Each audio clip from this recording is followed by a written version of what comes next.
All right, what is up, everyone? Welcome back to the channel for another video. If you haven't been updated or you haven't been following along, the last previous two videos, I believe none have been the 4Runner, and specifically strictly the Mustang. I just got this car back a couple weeks ago. I had some front end stuff done to it.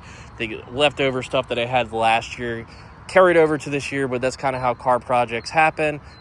When you got the time and money and you can do all this stuff and do it yourself, you can do it on your own schedule. But kind of when you're waiting on parts and then kind of just stuff extended over and over. So finally got it done. The Maximum Motorsports K-member setup all done. All the Team Z stuff is actually gone. Sold that a couple days ago this past weekend, which is sick. So I put some money back in my pocket for having this whole swap done. And there's some stuff to still, like I said, carry over. Just the radiator support. When I bought this car, I guess whoever had it, I don't know what happened. I think they went into a ditch or something, so it kind of mangled up the bottom of the radiator support. So I have a new one. I'm going to go ahead and have that installed. The old one cut out. I've got the new SVE radiator.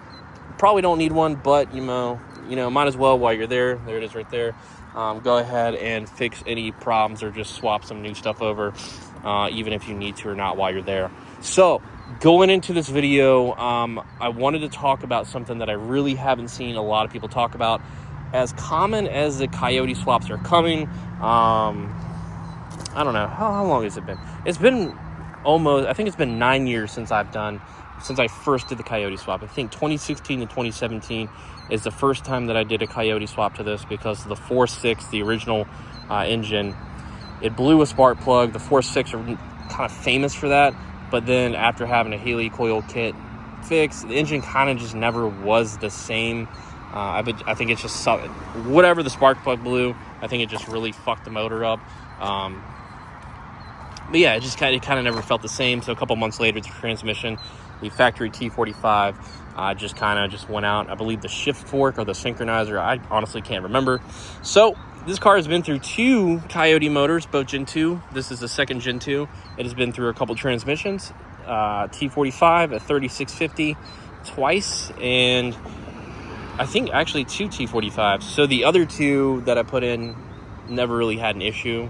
It was just kind of those things that the engine died for the first one, so I got rid of that, and then now I paired it with a T56, which was originally what I wanted, but back in the day I couldn't afford that. So now that we have the best of both worlds here, the T56 and the Coyote, if you're going to like a lot of Mustang events this summer, Mustang Week is at the tail end of the summer in September, but there's a lot of more, there was American Muscle earlier in the spring. There's always a lot of events happening. You're going to see a lot more Coyote swaps, probably in Fox bodies rather than the SN95, or if you want to do the Newedge, you want to split the era 94 to 98 and then 99 to 04. You're going to see less, in my opinion, Coyotes in these cars versus a Fox body. But let's be honest, this is just a glorified Fox body when it comes down to it. So let's go ahead and get into this video instead of talking about the car itself. So things that you can retain if you're going to do a Coyote swap, like I said, they're becoming a lot more common. What I've been able to retain in mind over the years, course of having this, I've been able to retain the tachometer. So the tachometer works factory with the factory wiring to the factory ECU. So this still does have the factory computer to have some of the 4.6 sensors on the tachometer work. Also has the regular shift cables, so the 4.6 or V6 if you have a manual shift cable. So this just has your basic STIDA setup with an MGW to the shifter, so it doesn't matter what transmission you run, it's all going to be able to work. As you can see, there's the Ford Racing firewall adjuster, got the STIDA cable here. Factory 4.6 power steering and brake, so you can see the Moroso. It's just an aftermarket power steering tank, so you're able to retain that as well. So if you're going into that, you're not going to need that unless you have a V6. You need to update, I think, the brake setup or something like that. I forgot, honestly, but that's something you need to do. You're able to retain a 4.6 radiator. You're just going to have the custom Coyote hoses. I believe LMR has those. I do have the top one, and I believe the lower one is a Mishimoto, the silicone one. So this is a Coyote coolant tank, but it still runs for the factory 4.6. But when I do have the new radiator done, we're going to clean some of the stuff up, probably get rid of some of these hoses and put some new ones in there. Like I said, you might as well just, while you're there, do it. And probably the most important thing that I would say that you can retain, you can actually do the 4.6 alternator too while we're talking about it. Power by the Hour has a whole kit. I have the original kit, I believe, when they first started coming out with it, and then they kind of added more brackets, I guess. Yeah, they added more brackets here and there. So I have the Boss 302 alternator on mine.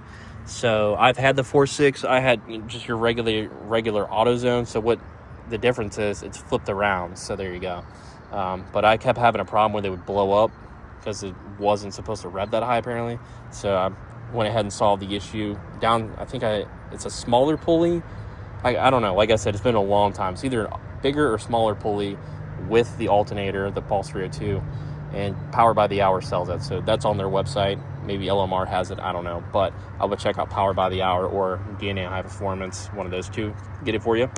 And like I said, the most important thing, I believe it either runs off the Ford factory, but this is a crate motor, so it has a Ford control pack, or the 4.6.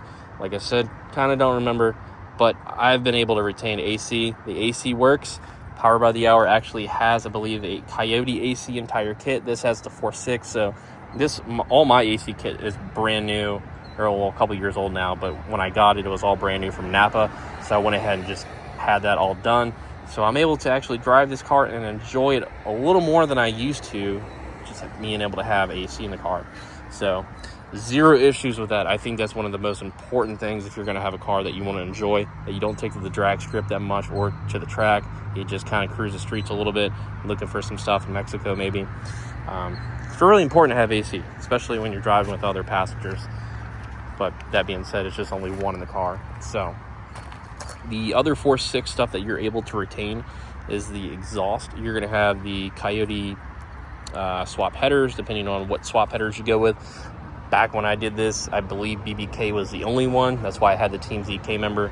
The Team ZK member allowed me to clear the BBK headers, and then I ran the factory oil pan that came with the engine, as well as I have with the Maximum Motorsports. So the BBKs do clear the Maximum Motorsports K member as well.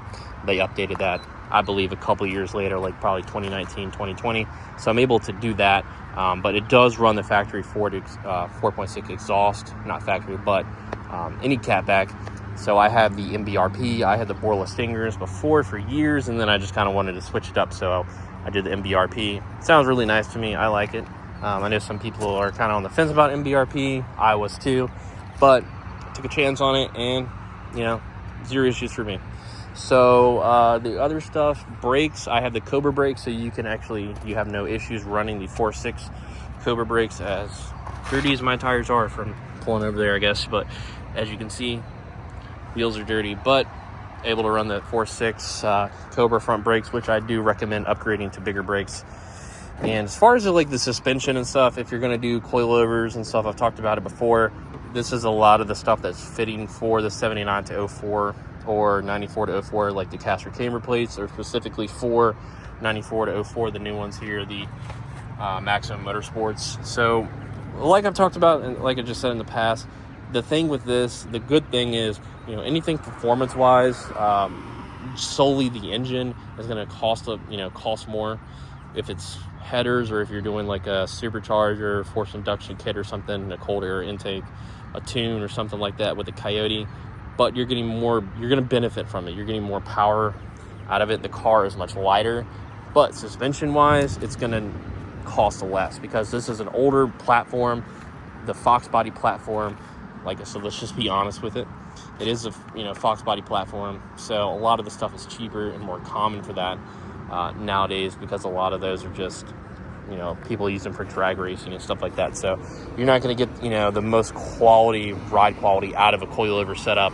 I don't know if I would say lower end springs are a little better ride quality depending on which ones you go with, but it's an older car, still gonna all the plastic rattles in the car, and I swapped all the interior except for the racing seats, so I still got to do the brackets for that.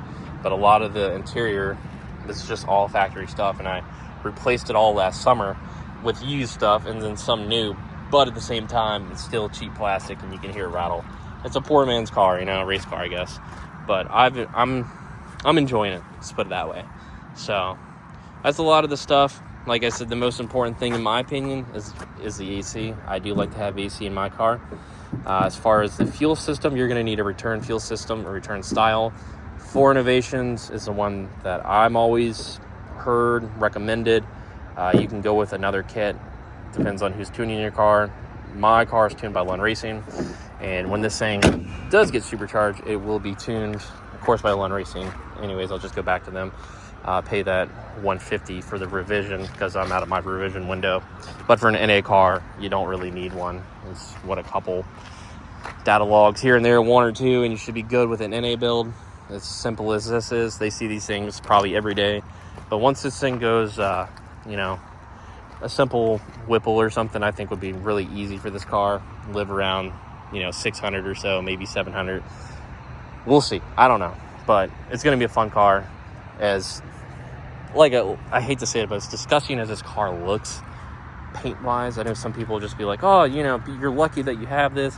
It's still in good condition. It's just faded paint and stuff like this. Like, I got these last year from the junkyard to match because I had gray ones.